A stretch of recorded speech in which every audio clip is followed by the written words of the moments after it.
Before go back to your. Yeah, this one. Thank you. Thank you very much.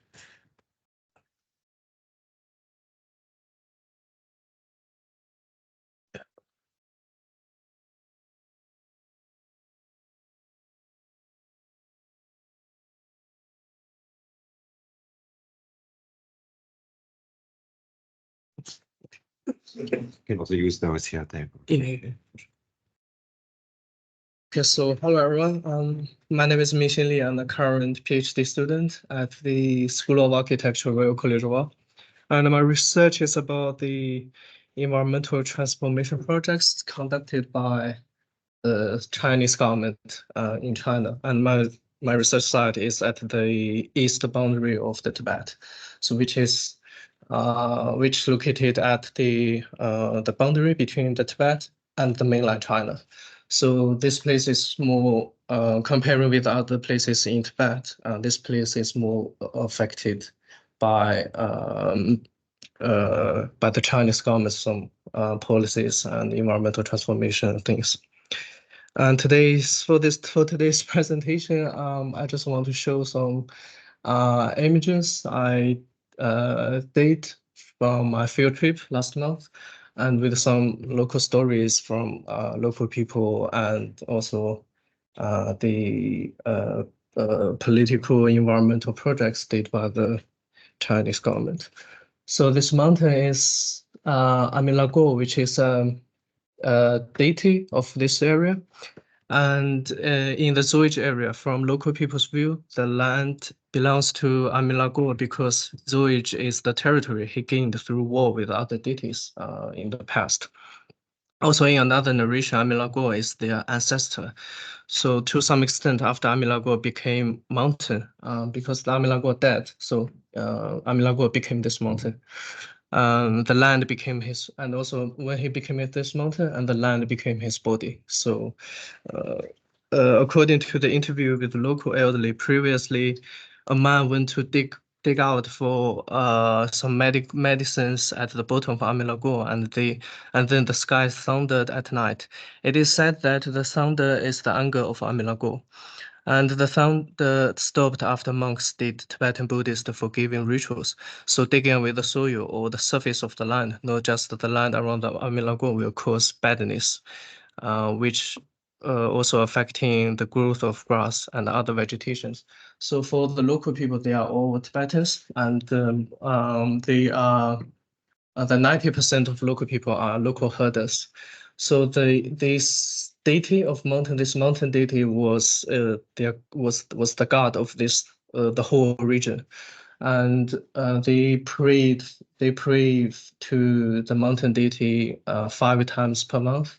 And sometimes when they face some like problems or the disease, they will doing some rituals which called the Wei Sang, which is a Tibetan ritual. They fired using the yak downs to fire the Tibetan barley and also the Tibetan butter, and then they just say something, just wish for a goodness from this mountain deity. And except for the mountain deity, there are lots of other deities, such as the water deity. And the deity of water is living at the source of the water. So for the local people, especially for the elderly local people, they do not like throw rubbish or speak very loudly or just cough around the water source, because they think this is not respect to the water deity. And if they do those such of bad things, they will get disease like the back pain, or they cannot see anything, the eye damage, or some skin disease.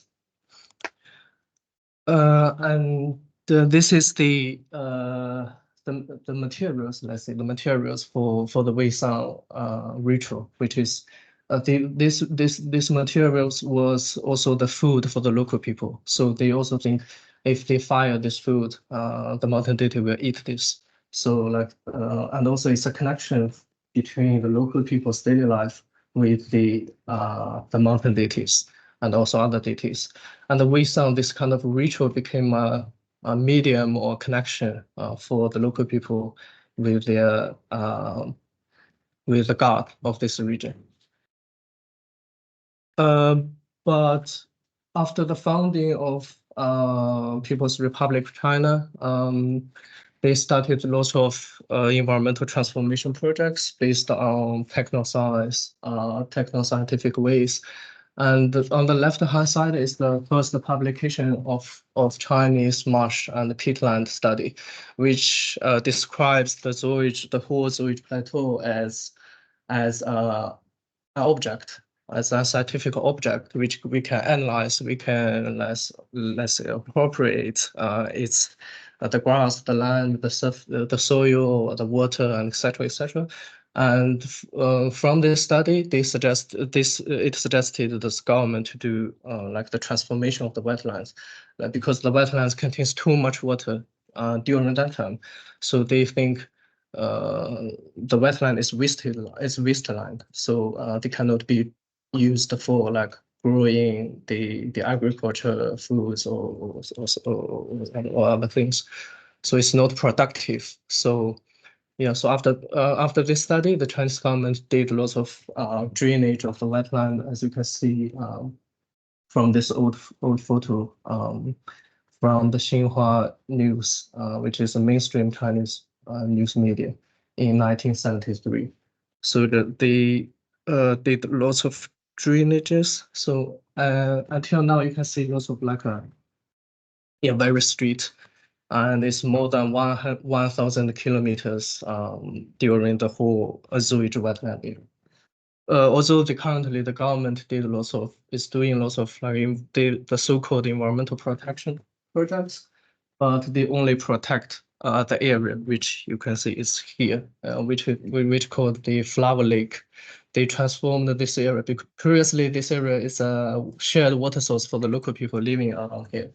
But after some policies such as the green development theories, and also the modernization, and also the urbanization of this area for the economic growth, the government transformed this water source to a tourist site. And previously, this lake is not called Flower Lake because the overall plateau is full of flower. But currently, because of the environmental change, a multi-scales environmental change, there are only few parts of the plateau are still leaving lots of flowers or medical vegetations. So this area, they just enclosed this area, and no Tibetan people can just graze their yaks and sheep within this area. And also they established kind of the water control facility to keep this lake have more water throughout the year, because the propaganda of this area is there are lots of water, lots of vegetation, and for the tourist. So yeah, so they control the water outlet, and so they keep more water, and no people can graze in this area. So the grass is better than the places around here. So, and also except for this kind of it's also called the National Wetland Park, but it's in this area, and they use it for tourists. They use it for making money from people outside of this region, but the local people cannot use this area. And even the local people want to come in this area for site viewing, they still need to pay for the tickets. But no grazing, no pasturing, this kind of activities. Except for this kind of establishment of national parks, they also conducted lots of let's say the concept of property. Previously, the land, as we said at the beginning, the land belongs to the deity, their ancestor, the Amilago, that mountain. But after the founding of the the People's Republic of China, the Communist Party of China used the kind of the concept of property to divide this area into different rectangles and geometric forms. So and also they separate this plateau, the whole grassland, to each household. So previously they are just like grazed in graze with other people who are living in the same area, like in the same from the same tribe, from the same village. But currently they are just graze their own yaks and sheep at the restricted area. So yeah.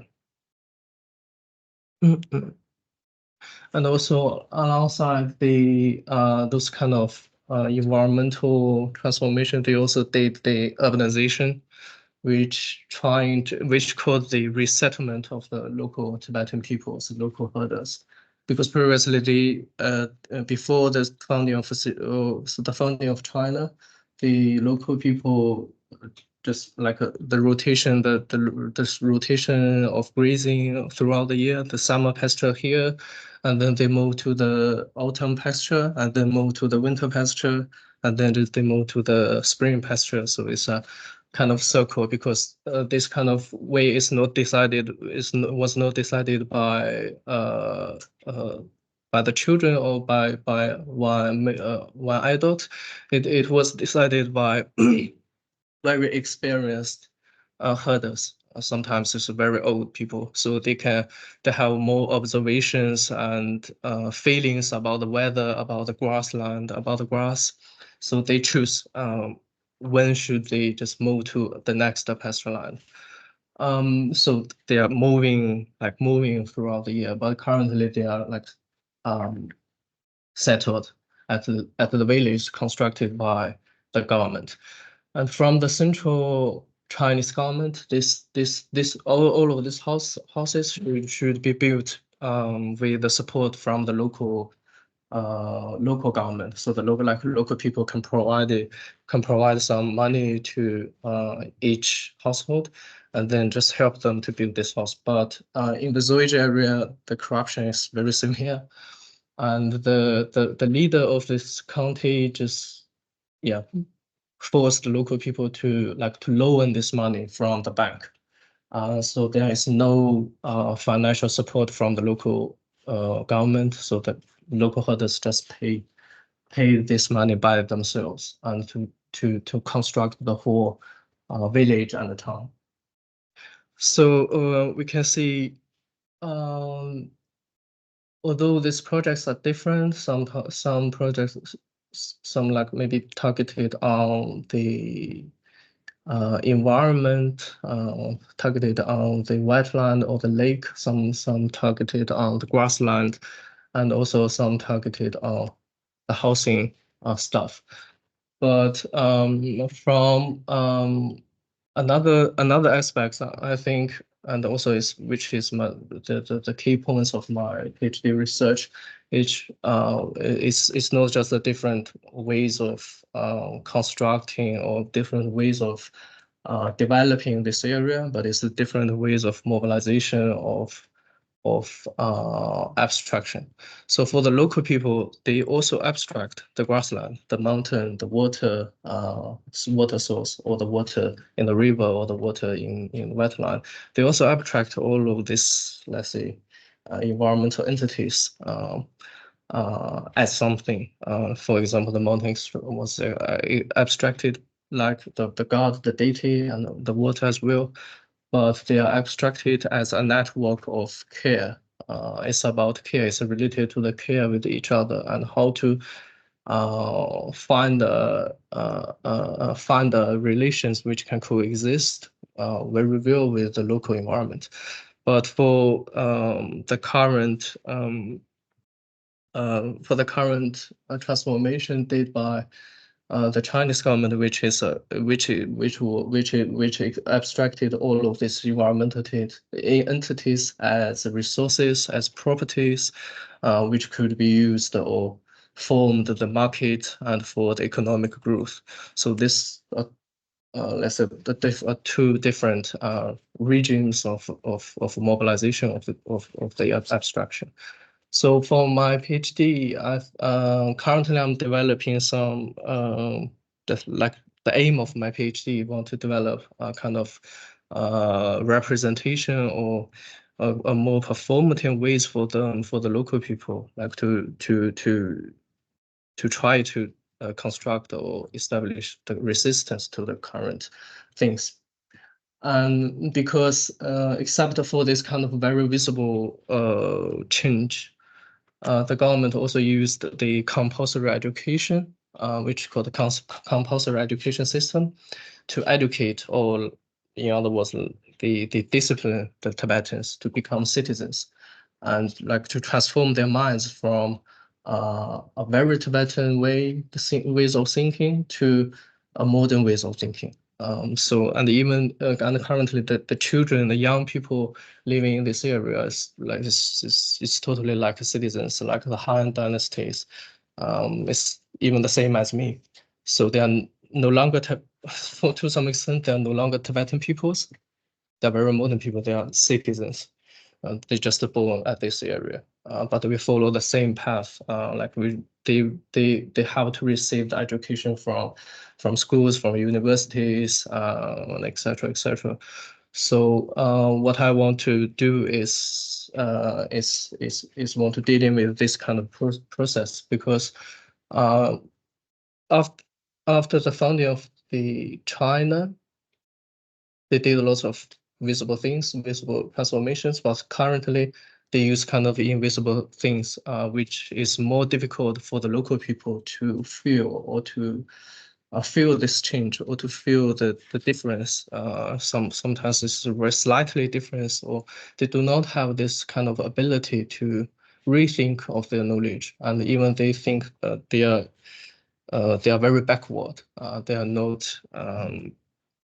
I said they're very poor people, and the big cities is better, and etc. because they are affected by not just by this kind of project, but also by the education I mentioned before, and also affected by the discourse the government used in this area, like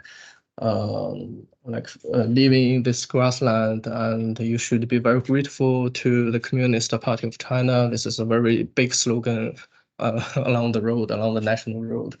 And also they said, to show your solidarity with each other, with the local government, to make money, and to towards a more modern life in the future, and etc. Such as this kind of things. So yeah, so my PhD is aiming to do this, and I just got back from my second field trip last month, and I think also I faced some problems, like it's sometimes difficult to ask the questions or to do the interviews with the local people, because it's not just the different knowledge we have, but also the language is very quite problematic things, because I ask questions in Mandarin, but the translator translates the Mandarin in Mandarin logic to Tibetan language. So the local people sometimes it's very hard for them to understand, and also this usually the field do not have more kind of things to say. So now I just developing some visual stuff in films, and also this is some stills from a film, but I haven't finished it, so I didn't play it today. Yeah. So thank you so much. Thank you very much.